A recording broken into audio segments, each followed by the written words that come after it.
సర్వమతముల సారము ఒక్కటే.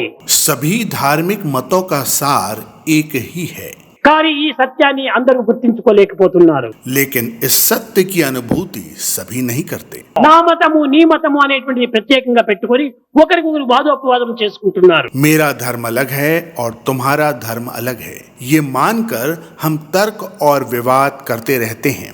ఒక బావి లోపల ఎన్నో సంవత్సరం నుంచి ఒక కప్ప బ్రతుకుతూ వస్తుండాలి. एक कुएं में एक मेंढक कई वर्षों से रह रहा था, కానీ ఏదో ఒక విధమైనటువంటి ఒక ఉప్పెన వల్ల సముద్రము కప్ప ఆ జలంతో చేరొచ్చి ఈ యొక్క బావిలో పడిపోయింది. एक दिन बाढ़ के कारण समुद्र में रहने वाला एक मेंढक कुएं में गिर पड़ा.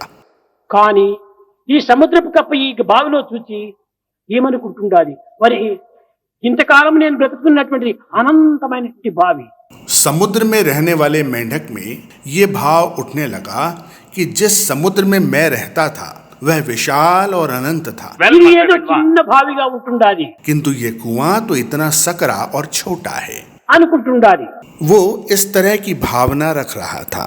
కానీ బావిలో నిరంతర కాలం ఎంతో కాలం నుంచి బ్రతికినటువంటి ఈ కప్ప ఈ యొక్క బావియే నా సముద్రము, लेकिन कुएं में रहने वाले मेंढक का ये मानना था कि कुआं ही समुद्र है. చూడు నేను ఇక్కడ నుంచి అక్కడికి అక్కడి నుంచి ఇక్కడికి ఎగురుతున్నానని దాని ఎదురుగా దీని ప్రభావాన్ని చూపిస్తూ వచ్చింది. वह इतना खुश था कि वह यहाँ से वहां कुएं के भीतर सभी ओर कूद कूद कर समुद्र के मेंढक के सामने अपना पराक्रम दिखाता था. ఈ సముద్రపు కప్ప దీనికి చాలా చిన్నదిగా కనిపిస్తుండాలి. किंतु समुद्र का मेंढक उस कुएं को बहुत ही छोटा मानता था, బావి కప్పకు ఇది చాలా పెద్దదిగా కనిపిస్తుండాలి. लेकिन कुएं के मेंढक के लिए वो कुआं बहुत बड़ा था. అట్లనే హిందువులందరూ కూడా మా హిందుత్వము గొప్పది అని ఈ చిన్న బావిలో ఉంటుండి దీన్ని మాత్రమే పరిమితం చేసుకొని అహంకార పడుతున్నారు.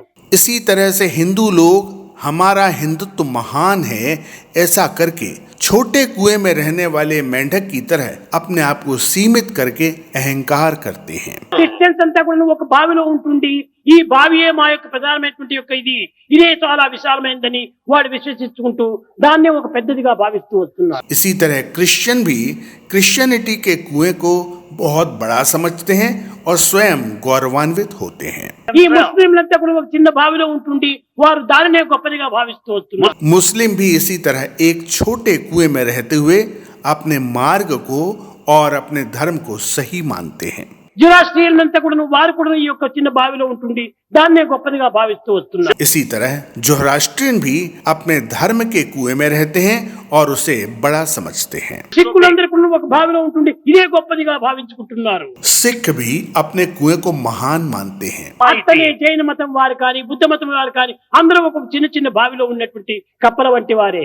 इसी प्रकार जैन और बौद्ध भी कुएं में रहने वाले मेंढक की तरह सोचते हैं. కనుక ఇవి కాదు మన పరిమితములు, वास्तव में ये हमारी सीमाएं नहीं हैं.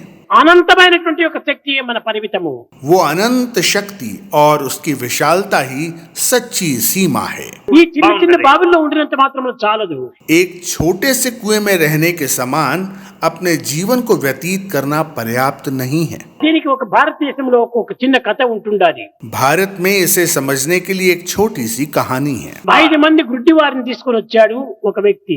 एक व्यक्ति 5 नेत्रहीन व्यक्तियों को लाया ఒక ఏనుగుని తీసుకుని వచ్చి దీన్ని చూడమని చెప్పారు.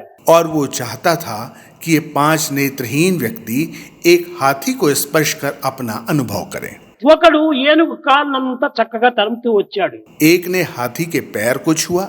ఓహో ఇది ఏదో ఒక ఏనుగంటే ఒక స్తంభం మాదిరి ఉంటుండాలి అని నిర్ణయించుకున్నాడు. और इस व्यक्ति ने निर्णय लिया कि हाथी एक खंभे की आकृति जैसा होता है. ఇంకొకడు పోయాడు కడుపునంతా చూచాడు. दूसरे नेत्रहीन व्यक्ति ने पेट को छुआ. అది చాలా పెద్దదిగా కనిపిస్తూ వచ్చింది. पेट बहुत विशाल था. గుడ్డివాడు ఇది ఏదో ఒక పెద్ద గోడ అనుకున్నాడు. नेत्रहीन व्यक्ति ने यह निर्णय लिया कि हाथी एक दीवार की तरह होता है. ఇంకోడు పోయాడు ఒక చెవును చూచాడు. दूसरे व्यक्ति ने कान को छुआ ఏదో ఇది ఒక చాట మాదిరి ఉంటుండాలి, ఎలిఫెంట్ అంటే ఒక చాట అన్నాడు. और उसने निर्णय लिया कि हाथी एक हाथ में रखने वाले पंखे या एक सूपे की तरह होता है. ఇంకోడు పోయాడు ఒక చిన్న తోకను పట్టుకొని చూచాడు.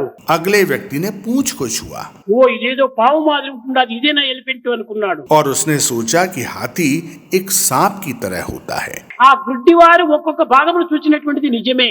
हाँ, प्रत्येक नेत्रहीन व्यक्ति ने हाथी के एक एक भाग को छुआ और जो महसूस किया वो सही है, కానీ ఆ భాగమే ఎలిఫెంట్ కాదు. किंतु वह छोटा सा भाग हाथी का पूर्ण विवरण नहीं देता। అన్ని భాగముల యొక్క చేరికనే ఈ యొక్క ఏనుగు. सभी भागों के संयोजन से एक हाथी बनेगा। అదే రీతిగానే అన్ని మతముల యొక్క చేరికనే నిజమైనటువంటి శాస్త్రమైన మతము. इसलिए सभी धर्मों या मतों के संयोजन से ही एक सच्चे और शाश्वत धर्म का विवरण प्राप्त होता है। అన్ని మతముల యొక్క గమ్యమే నిజమైనటువంటి యొక్క గమ్యము. इन सभी धर्मों का लक्ष्य एक ही है। ఒక చిన్న చిన్న మతములకు మాత్రమే మనం భేదంగా పెట్టుకొని ఈ అనంతమైనదిగా మనం విశ్వసించి దీన్ని భ్రష్టు పట్టించుకుంటున్నాం మన జీవితాన్ని. हमें इन छोटे छोटे अंतरों को महत्व देकर स्वयं का विनाश नहीं करना चाहिए। మనం ఒక పరిమితంతో కూడినటువంటి దాన్ని మనం అనుసరిస్తున్నాం. हमें जो सीमित है उसका अवश्य ही अनुसरण करना चाहिए, భగవంతునికి అపరిమితమైనటువంటి యొక్క తత్వం. लेकिन ये ध्यान रखना होगा कि ईश्वर असीमित है। అలాంటి అపరిమితమైనటువంటి దానిని మనం విశ్వసించాలి. हमें इस असीमित दिव्यता में पूर्ण विश्वास रखना चाहिए। అన్ని మతముల యందు కూడాను ఇలాంటి ఆరాధకులు ఉంటూనే ఉన్నారు. सभी धर्मों में आराधना की अलग अलग रीतियां हैं। అనేక రకమైనటువంటి యొక్క బోధనలు సలుపుతూ ఆదర్శవంతమైన జీవితాన్ని అందిస్తూ వచ్చారు. सभी धर्म आदर्श जीवन का पक्ष समर्थन करते हैं और तुम्हें अच्छी शिक्षाएं प्रदान करते हैं। అలాంటి మహనీయులే ఈ యొక్క జీసస్ ఇలాంటి వారంతా. जीसस और अन्य ऐसी ही पवित्र आत्माएं हैं। ఈ విధమైనటువంటి యొక్క వీరిని మనం గౌరవించి వారికి తగినటువంటి యొక్క స్థానంను మనం అందించాలి. हमें उनका आदर करना चाहिए और उन्हें समुचित स्थान देना चाहिए। समस्त लोक